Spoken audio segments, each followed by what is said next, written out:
रात का वक्त था। गांव की गलियां बिल्कुल सुनसान थीं। कभी कभी कुत्तों के भौंकने की आवाज सुनाई देती। हवा पेड़ों की डालियों से टकराकर अजीब सी सरसराहट पैदा कर रही थी। गांव के बाहर पुराने बरगद के पेड़ के बारे में आज भी लोग कहते थे कि वहां से अजीब आवाजें आती हैं, कभी किसी औरत के रोने की, कभी चीखने की। गांव का हर बच्चा और बूढ़ा उस पेड़ का नाम सुनते ही सहम जाता था। उस रात अजय और मोहन अपने चाचा के पास चारपाई पर बैठे थे। लालटेन की पीली रोशनी टिमटिमा रही थी और वातावरण में सन्नाटा और भी गहरा लग रहा था। चाचा, यह लोग उस बरगद के पेड़ से इतना क्यों डरते हैं? वहाँ क्या हुआ था? क्या सच में कोई भूत है वहाँ? हाँ चाचा, हमें पूरी बात बताइए। हम तो हमेशा गांव वालों को कहते सुनते हैं कि उस पेड़ से दूर रहो, लेकिन आखिर क्यों? तुम दोनों जानना चाहते हो कि गांव वाले उस बरगद के पेड़ से क्यों डरते हैं? चाचा, हमें डर तो लग रहा है, लेकिन अगर आप हमारे साथ हैं तो हम सब सुन लेंगे। हाँ चाचा, जल्दी बताइए। हमें भी जानना है कि आखिर बरगद के पेड़ के पास क्या हुआ था। ये बात इतनी आसान नहीं है बेटा। इस पेड़ की जड़ों में एक ऐसा राज दबा है जिसे सुनते ही किसी की भी रूह कांप जाए। देखो, गांव की जमीन पर बहुत सारी कहानियां चलती हैं। कुछ अफवाहें होती हैं, कुछ सच। लेकिन इस बरगद की कहानी ये अफवाह नहीं है। इसे मैंने अपने बड़ों से सुना है और उस डर को उनकी आंखों में देखा भी है। लोग कहते हैं बरगद की डालियां रात में हवा से नहीं हिलती, बल्कि किसी और शक्ति के असर से कांपती है। अगर देर रात कोई उस ओर निकल जाए तो कानों में किसी औरत के रोने की आवाज गूंजती है। तुम सोच रहे कि ये सब बातें डराने के लिए हैं, पर याद रखना बेटा, अंधेरे में कही गई हर दास्तान झूठ नहीं होती।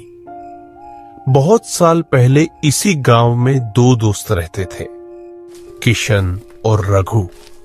उनकी जिंदगी बिल्कुल आम थी, लेकिन एक रात उन्होंने वो गलती की जिसने उनकी किस्मत को बदल दिया और हमारे गांव को यह खौफनाक दाग दे दिया।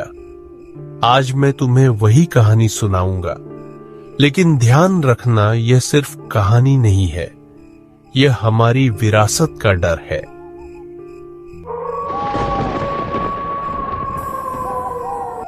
आधी रात का वक्त था। सभी लोग अपने अपने घरों में सोए हुए थे। किशन रात में अपने खेतों की सिंचाई करने की तैयारी कर रहा था, मगर उसकी पत्नी राधा उसे रात में बाहर जाने से रोक रही थी।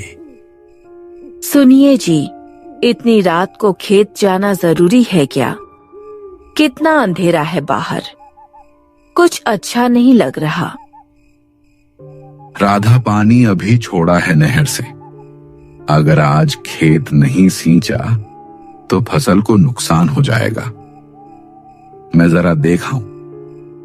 आप अकेले मत जाइए, रात का वक्त ठीक नहीं होता।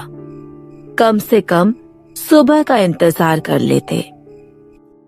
मैं अकेला नहीं जा रहा, रघु भी साथ है। दोनों जल्दी जाकर पानी छोड़ आएंगे। तू चिंता मत कर राधा, खेत की माटी बुला रही है, उसे मना नहीं कर सकते। जल्दी लौट आएंगे। रघु भैया साथ होंगे तो थोड़ा मन को तसल्ली है। फिर भी आप दोनों जरा संभल कर रहिएगा। कुछ भी अजीब लगे तो लौट आइएगा, जिद मत कीजिएगा। एक बात कहूं जी, बस अपनी सलामती का ख्याल रखिएगा। आप सही सलामत लौट आइए, यही काफी है मेरे लिए। इतना कहकर किशन अपने घर से निकल गया। आधी रात में दोनों अपने खेतों की ओर चले जा रहे थे। रात का आखिरी पहर चल रहा था।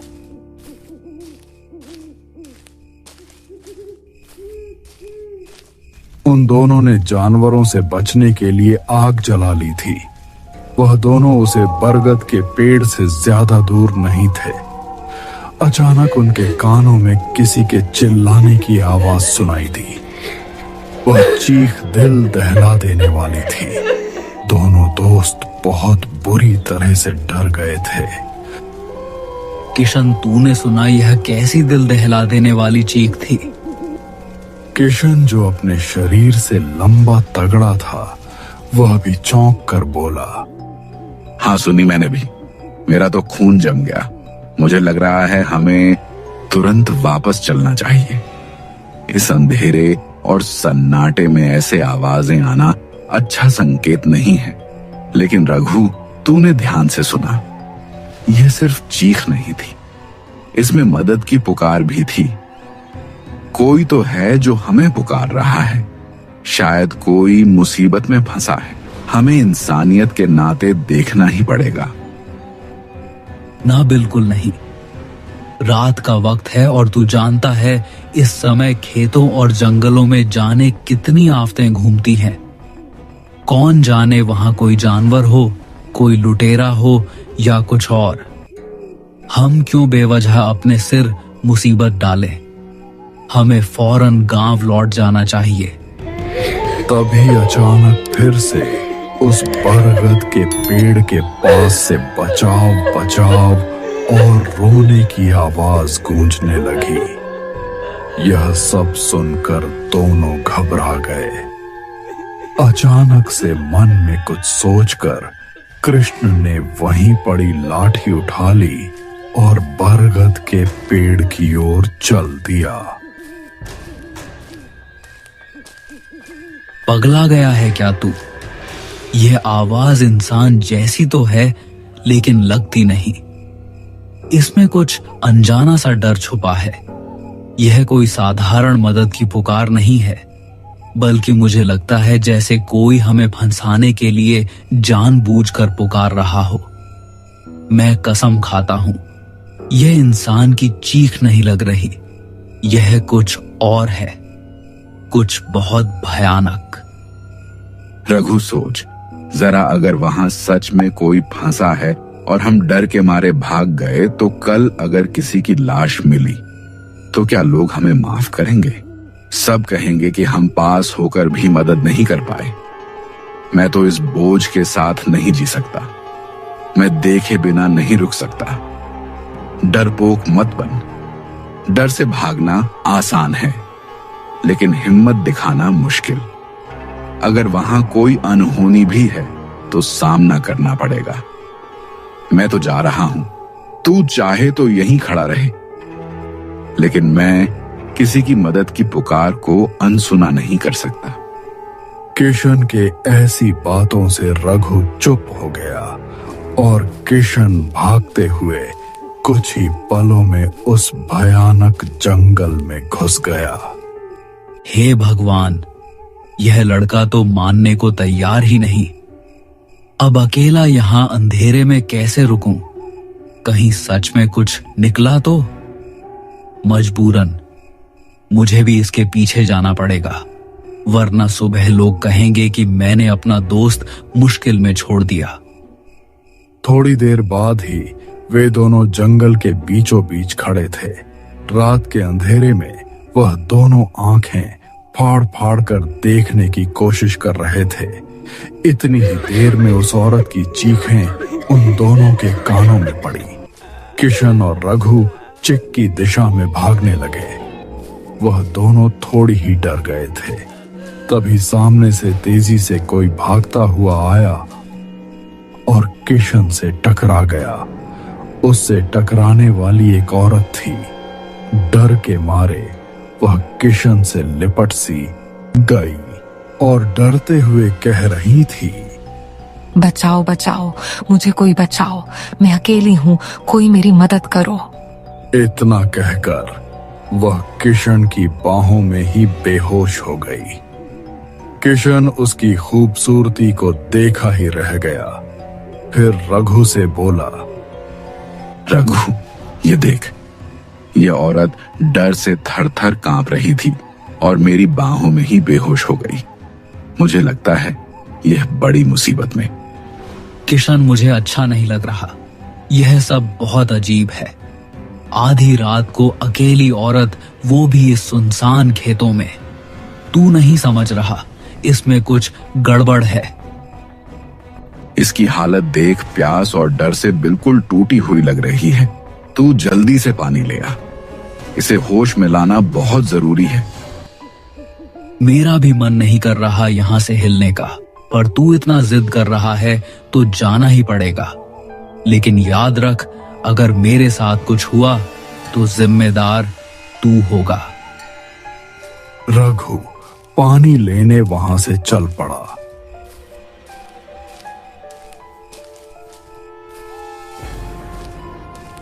पेड़ से थोड़े ही दूर पर एक कुआं भी था।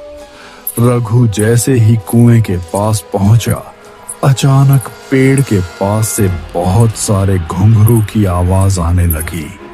अचानक रघु के कानों में किशन की दिल दहला देने वाली चीख सुनाई दी।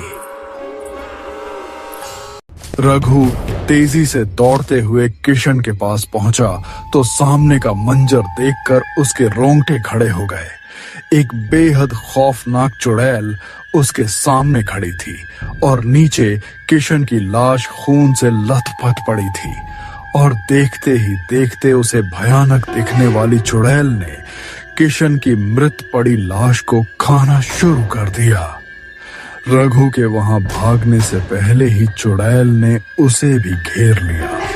अचानक वह काली चमड़ी वाली चुड़ैल उड़ती हुई जाकर रघु के सीने पर बैठ गई और रघु की दिल दहला देने वाली चिक उस रात के सन्नाटे को छेड़ गई। अगले दिन से रघु और किशन के लापता होने की खबर पूरे गांव में आग की तरह फैल गई। अगले दिन गांव के एक बुजुर्ग ने मुखिया से कहा, मुखिया जी, ये मामला बहुत गंभीर है। आधी रात में जो चीख सुनाई दी थी वह अब भी मेरे कानों में गूंज रही है। लोग कह रहे हैं कि वह इंसान की चीख नहीं थी बल्कि किसी परछाई की। रघु और किशन दोनों जवान लड़के थे। ऐसे अचानक गायब हो जाना, इसका मतलब है कि उस बरगद के पेड़ के पास कोई अनहोनी जरूर हुई है। हाँ दादा, मैं भी यही सोचकर रात भर सो नहीं पाया। दोनों लड़कों का गायब हो जाना सिर्फ परिवार की ही नहीं, पूरे गांव की चिंता है। औरतें अब बच्चों को घर से बाहर निकलने नहीं दे रही। मवेशी चराने वाले भी डर के मारे खेतों में जाने से कतरा रहे हैं। अगर हमने जल्द ही कुछ नहीं किया तो गांव का हाल और बिगड़ जाएगा। मुझे तो ऐसा लगता है जैसे यह वही पुरानी दास्तान सच हो गई है। बुजुर्गों ने कहा था ना, उस बरगद के नीचे कोई काली शक्ति रहती है। कई साल पहले भी एक चरवाहा वहीं से गायब हो गया था। लोग कहते हैं कि वह चुड़ैल उसी जगह बंधी हुई है और मौका मिलते ही इंसानों पर टूट पड़ती है। बिल्कुल, मैं उस दास्तान को नहीं भूल सकता, लेकिन डर के आगे हार मान लेना भी ठीक नहीं। मैंने काशी से एक पंडित बुलाया है। कहते हैं उनके पास अद्भुत शक्तियां हैं। वे भूत और भविष्य दोनों में जाकर देख सकते हैं कि असल में हुआ क्या है। अगर किसी बुरी आत्मा का खेल है तो वे ही इसका हल बताएंगे। मैंने पंडिता जी की विद्या देखी है दादा।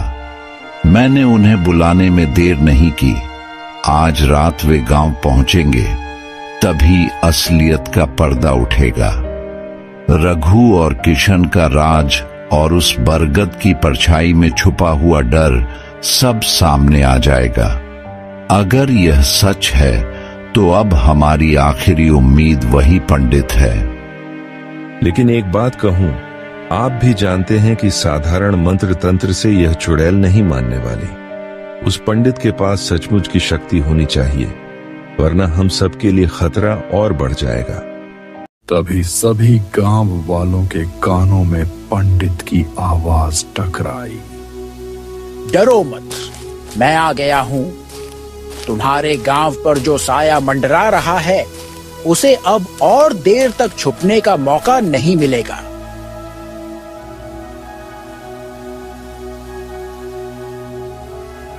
मैं जानता हूं तुम सब डरे हुए हो, लेकिन सच जानना आसान नहीं होगा। वह बरगद का पेड़ सिर्फ साधारण पेड़ नहीं है। उसकी जड़ों में पुरानी आत्माएं बांधी गई हैं, और जब भी कोई वहां से गुजरता है, वह चुड़ैल अपनी शक्ति बढ़ाने के लिए बलि खोजने लगती है। रघु और किशन का गायब होना साधारण घटना नहीं, यह उस शक्ति का पहला संकेत है कि वह फिर से जाग उठी है। अब समय आ गया है कि उसका सामना किया जाए। आज रात मैं उस बरगद के पेड़ के पास अनुष्ठान करूंगा, लेकिन याद रखना, मंत्र और अग्नि से घिरी मेरी रेखा में कोई बाहर नहीं निकलेगा, चाहे कैसी भी चीख क्यों ना सुनाई दे, वरना उसका असर पूरे गांव पर होगा।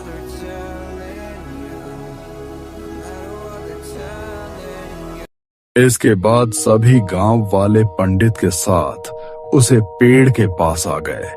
सारा गांव पंडित जी के पीछे पीछे बरगद के पेड़ तक पहुंचा। अंधेरे में हवा ऐसी बह रही थी मानो किसी ने रोते हुए सिसकारियां भरी हों।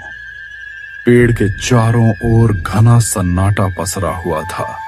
पत्तियां हिल भी नहीं रही थीं, पर लोगों को साफ सुनाई दे रहा था कि पेड़ की जड़ों के नीचे से किसी के कराने की आवाज आ रही है। सुनो गांव वालों, मैंने सब देख लिया है। यह औरत कोई बेगुनाह नहीं थी, बल्कि एक तांत्रिक चुड़ैल थी। यह अपनी खूबसूरती बनाए रखने के लिए लोगों की बलि दिया करती थी। रात के अंधेरे में मासूमों की जान लेकर अपने चेहरे पर तिलक लगाती थी। इसने अमर रहने और सौंदर्य बनाए रखने के लिए अपनी आत्मा का सौदा किया था। तभी इसकी शक्ति बढ़ती गई और यह और भी भयानक बनती चली गई। लेकिन जब गांव के लोगों को इसका सच पता चला तो सब ने मिलकर इसे रोकने का निश्चय किया। लोगों ने इसे पकड़कर इसी बरगद के पेड़ से बांध दिया और आग के हवाले कर दिया। उसी दिन इसकी देह तो जल गई, पर आत्मा इस पेड़ से चिपक गई। यही कारण है कि यह बरगद अब इसकी कैद भी है और इसकी शक्ति का स्रोत भी। जब जब कोई यहाँ आता है, यह उसे अपना शिकार बनाने की कोशिश करती है। पंडित ने मंत्र पढ़ते हुए चारों ओर अग्नि की रेखा खींच दी। लोग उसके भीतर खड़े थे, लेकिन उनके पैरों तले जमीन कांप रही थी। त्र्यंबकम यजामहे। अचानक बरगद की जटाओं के बीच से काले धुएं का गुब्बार उठने लगा। उस धुएं के बीच से वही औरत जैसी परछाई निकली जो पिछली रात किशन की बाहों में गिरी थी, पर इस बार उसका रूप अलग था। चेहरा विकृत, आंखें सफेद और आवाज ऐसी जैसे सैकड़ों औरतें एक साथ चीख रही हों। यही है वह शक्ति, यही है वो श्राप जिसने तुम्हारे गांव को जकड़ रखा है। आज इसका अंत होगा। यही वह है जिसने रघु और किशन को निगला है। तुम मुझे रोक नहीं सकते। ये पेड़ मेरा है, ये जमीन मेरी है। जो भी इस बरगद के पास आएगा, उसका खून मेरी शक्ति बनेगा। मैं सबकी आत्माएं निगल जाऊंगी। हर इंसान मेरी बलि बनेगा। मैं बार बार लौटूंगी। कोई मुझे रोक नहीं पाएगा। तेरा समय खत्म हो चुका है। निर्दोषों का खून पीकर तू अब और नहीं बचेगी। चुड़ैल पंडित पर टूटने के लिए आगे बढ़ी, लेकिन इस बार पंडित पीछे नहीं हटे। उन्होंने झटके से उसका काला हाथ पकड़ लिया। चुड़ैल तड़प उठी और जमीन पर गिरकर चीखने लगी। सब लोग जल्दी से लकड़ियां लाओ और आग लगाओ। फिर एक एक करके सबने चारों ओर से लकड़ियां खींचकर आग की लपटें उस पर डाल दी। तुझे क्या लगता है पंडित कि तू मुझे इतनी आसानी से खत्म कर देगा? मुझे खत्म कर पाना मुमकिन नहीं है।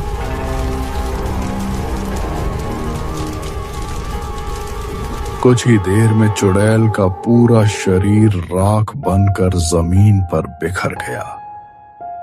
गांव वाले कांपते हुए एक दूसरे का हाथ पकड़कर खड़े रहे, लेकिन उनके चेहरों पर डर की जगह राहत थी। अब यह श्राप खत्म हुआ, लेकिन याद रखना, बरगद के पास कोई अकेला नहीं जाएगा। इसकी जड़ें अब भी अंधेरे का रास्ता है। गांव वालों ने सोचा कि अब सब खत्म हो चुका है, लेकिन सच्चाई यह है कि कुछ परछाइयां कभी मिटती नहीं। बरगद की जड़ों के नीचे अब भी एक ऐसा रहस्य दफन है जो सही समय आने पर फिर बाहर निकलेगा। लपटें तो बुझ गई, मगर हवाओं में अब भी उसकी चीख गूंजती है। क्या यह अंत था या किसी और खौफनाक शुरुआत की दस्तक? दोस्तों, ये कहानी पसंद आई है तो प्लीज वीडियो को लाइक करें, चैनल को सब्सक्राइब करें, क्योंकि आपकी एक लाइक हमें बहुत ही ज्यादा मोटिवेशन मिलेगा।